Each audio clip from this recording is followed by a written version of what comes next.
Hey you guys, Fola here, and I am back with another video. Today I'm going to be talking to you about the second wave of COVID and what are some ways that you can take care of your personal physical and mental health.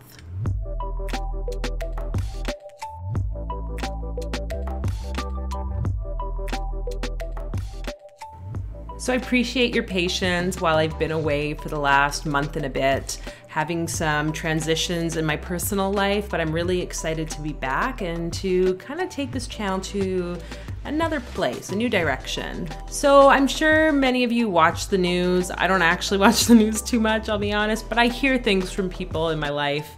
And the term that's going around a lot lately is the second wave. And I keep asking myself, why is it that the media is feeding people this idea of the second wave? And I'm not going to get into the whole law of attraction and media control thing in this video too much, but I do feel like there is a preparation happening and the potential for things to go south if we allow it. But the real truth, I feel, is about empowering people, including you, the lovely viewer. You have the ability to create the life you want and to step into that power and take care of your autonomous self. So I was going through the Canada government website about health and the influenza over the last few years. And it was noted that in 2018 to 2019, that was one of the worst flu seasons with the influenza virus. And they identified that there were two waves of influenza over that year period or season. The season beginning sometime at the end of October, reaching a peak around Christmas time, and then kind of dwindling off by the end of May or third week of May. And just reading through the hospitalization rates and those impacted by the influenza virus, not COVID, mind you, were the fact that most of the people were 65 years and older. Actually, 62% of outbreaks reported were in long-term care facilities, and only 3% occurred in schools or daycares. So there's a huge difference there amongst the elderly population and those within the adult range or children's age. Another interesting thing was around the vaccine. They said that 70% of coverage occurred for seniors that had received the vaccine, which is a decent amount, and only 34% for adults. Again, I'm not going to go into a discussion or debate about the viruses and the truth around them or even the vaccines,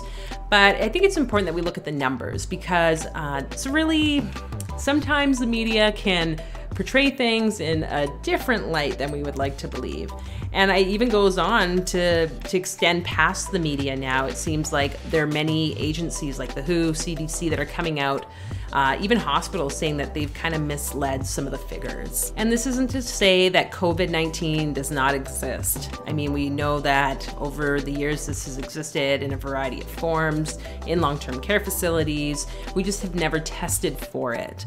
A lot of people are showing up as positive for COVID, but still asymptomatic, but there's still a lot of misinformation. And if you haven't already, I just posted a video from Awaken with JP, who's another YouTube channeler. I would really encourage you to go and check out his hilarious channel. He posts some really great videos and likes to make spirituality and all this stuff a lot of fun. He did a video on COVID death count, and I really would encourage you to watch it.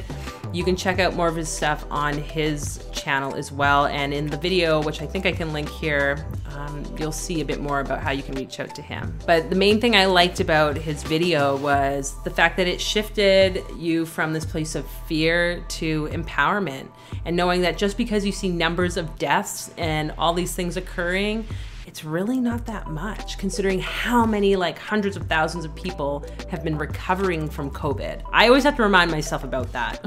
So what are some ways that you can start to take care of your health and prepare yourself for this second wave, which, I mean, if we look at it, it's kind of inevitable that we're gonna have more presentations or symptoms of, you know, colds and coughs and sneezing and fever because it's the flu season. This is what happens. And I also have my view about what these flus or colds really are based on how I've communicated or received communication from my body. So I really want to encourage you to start asking yourself, what does health mean for you? What does wellness mean for you? And see what works best for your body and your mind. So these are going to be my top ways or suggestions that can really help promote wellness for you during the next several months. First off, we go into really taking care of the physical body, because that is important. We should be eating healthy, balanced meals. If you're not sure how to do that, you can go and see a nutritionist or a dietitian,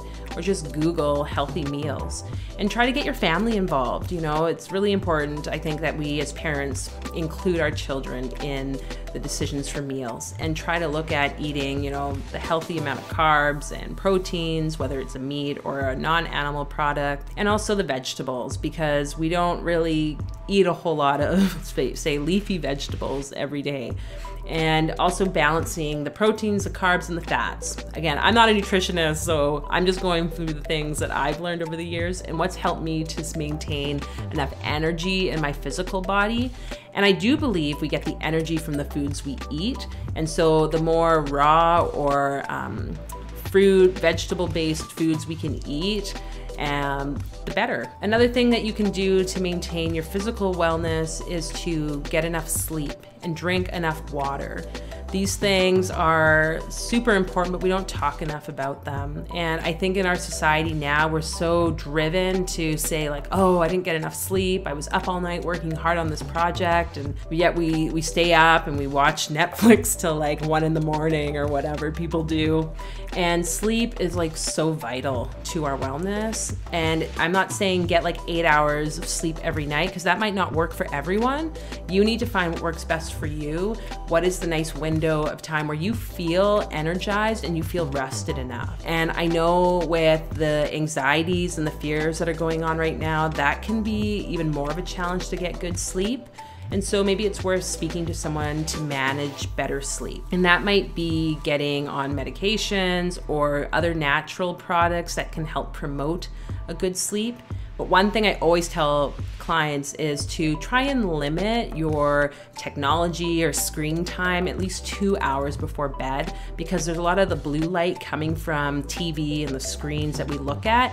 And so laying in bed at like 11 o'clock at night with your phone and just scrolling is not really gonna help you manage a good night's sleep. Something that I've been stepping more into is physical exercise. I'm really trying to have more of a discipline around this, because I used to, believe it or not, do a bit of like weight training. I was hoping to compete in like figure competitions many years ago.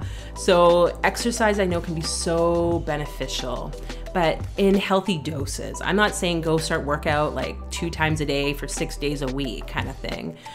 You need to find what works best for you. And that might mean just starting slow with going for a walk with your family. Here in Canada, it's starting to get a little colder, and I used to hate the winter time. Now, over the last couple of years, I've really been encouraging myself to get out more in the winter, because there's so many activities. All we need to do is bundle up and put those nice warm socks on and get outside. There's snowshoeing, cross-country skiing, even a physically distanced snowball fight will work. Just do something to get the heart rate up and take care of your physical body so that you're moving, getting the energy flowing. And if you really want to combine things, I would say go for a walk or a hike in nature if it's safe for you to do so where you live. We don't spend nearly enough time in nature, and there's a lot of studies coming out that are showing the benefits of being in nature. Even just looking at pictures or images of nature, like the trees or having a plant in your house. Where's my plant? There. That can be super beneficial. It reduces anger, it helps lower stress and anxiety, and it can even impact any type of high blood pressure. So definitely spend time outdoors if you can. Sit in your car and just look at the trees, look at the river if you need to, and see how that helps support you. And this is going to kind of bridge you into the next aspect of wellness, which I think is a huge part we're seeing now with all of this COVID lockdown, and that's around our mental wellness and reducing stress and promoting relaxation. And there's so many ways you can do this. I know for myself, I enjoy doing meditation, doing different types of breath work, yoga, any type of spiritual practice, or any type of practice that just helps me to calm down and be present. And I think what's happened with this whole lockdown and people's fears is that they are isolating themselves more and more. And this is adding to that stress. As humans, we are beings who like to socialize. And so to strip ourselves away from social interactions can be really detrimental to our health. So I would encourage you, if you're someone that's facing a lot of fear, uncertain about how they can continue socializing in a safe way, maybe it's time to speak with a mental health provider or a physician to kind of connect you again. There's lots of great online groups. I know my friend and I, we host every other Tuesday an online mindfulness and meditation group where we have people from like across North America joining in to talk and hear a bit about ways to promote mindfulness. And then we also do like a guided meditation. And this has been so great to reduce the stress, reduce those cortisol or the stress hormone in the body, which I think our society is in a lot of like fight or flight reaction. This is like the trauma of our society. And it's even more so because of COVID. So definitely I would encourage you to connect with someone, even if it's just 1 or 2 people, so that you can promote more relaxation. And for some of you, who sometimes it might be like me, like to socialize too much, maybe it's about stepping away from some of those social activities and just, again, being present and going inside yourself and promoting relaxation that way. And I just want to say again that the mental health aspect around this fear, these anxieties is so like paramount right now. There are a lot of conversations happening around this. And I actually know more people who have died by suicide since this entire COVID lockdown than I do know people who actually died of COVID. Like, I don't think I know anyone who's been like had a diagnosis of death by COVID. Another great thing that's helped me is connecting with a naturopathic doctor and a physician who kind of takes a holistic approach and doesn't just push meds. And that can be kind of challenging for some people, you know, paying out of pocket for a naturopath isn't my ideal, but I know it's important that I invest in myself. And, you know, at first I had to see this person more regularly, and now it's just kind of sporadic when I feel like I need to. I feel really blessed that I have good health, and I know that not everyone watching this video is as fortunate as that. Maybe you have some underlying or chronic illness or disease, and so I would encourage you to continue working with your physicians or your medical professionals that are involved in your care and see what other type of like naturopathic remedies or supports can be put in place. And that means just, again, looking at the whole person, your mind, body, and your soul, right? Because that is really where we're going to see a lot of those proactive ways of dealing with our wellness and dealing with our health.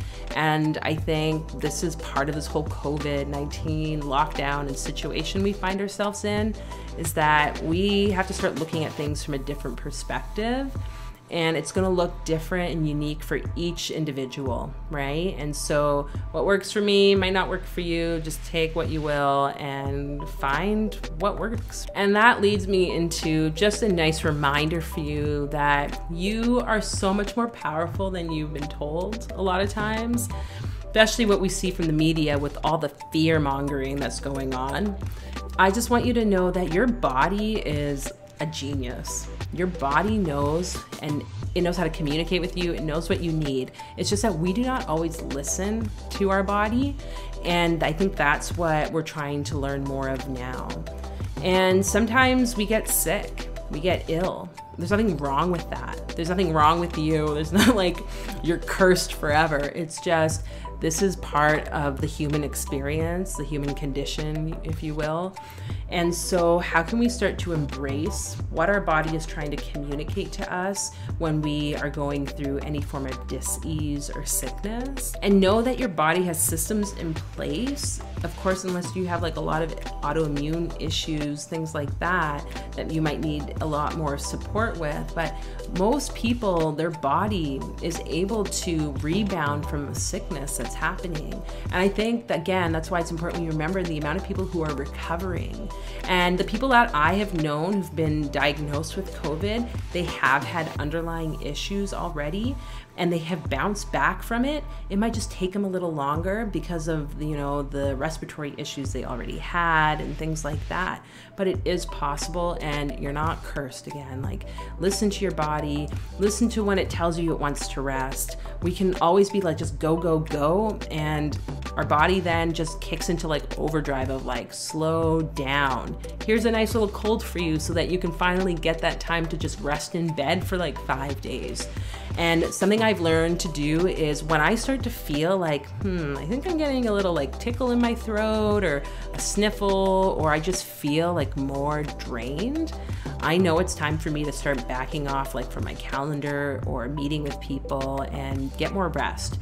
Eat healthy, take in maybe some more like vitamin D or zinc and different types of things like that to support my wellness. And I just give myself that time. We don't always have to be rushing, right? As fun as that can be. And so there you have it. Those are just a few tips and tricks I like to share about how you can start preparing yourself for the next wave of COVID. Sorry, I keep saying it like that. But really, just look after yourselves, take care of yourselves, and know that you're so much more powerful than you've been told. And I want to pull a card because that's what I like to do with the lovely Heart Quest deck. And let's just see what these cards have to say for us stepping into this new season of change. I mean, we're gonna be at September 21st very, very soon. Oh, 2 cards, we'll just go with these. So we have intuition, and we have gratitude. Oh, I think that's so beautiful. This is something I don't do enough of, is to give thanks for my wellness, give thanks for my body. And I think we should be doing that on a daily basis. When you're getting ready in the morning, just be, you know, sometimes I'll just be like, oh, like, thank you, I can brush my teeth. I have the ability to get up out of bed, walk into the washroom, get myself ready. I have a vehicle I can drive. I have food to nourish my body and all these things. And then we have intuition. Trusting your intuition, again, diving into the fact that your body is communicating with you always. Are you willing to listen, to see or hear what it has to say and share with you so that you can continue to progress in that place of empowerment and that place of wellness? So yeah, there you have it. So thanks for watching. Feel free to subscribe to my channel and share this video with anyone you think would be interested in learning about how they can prepare themselves over this next season. Take care.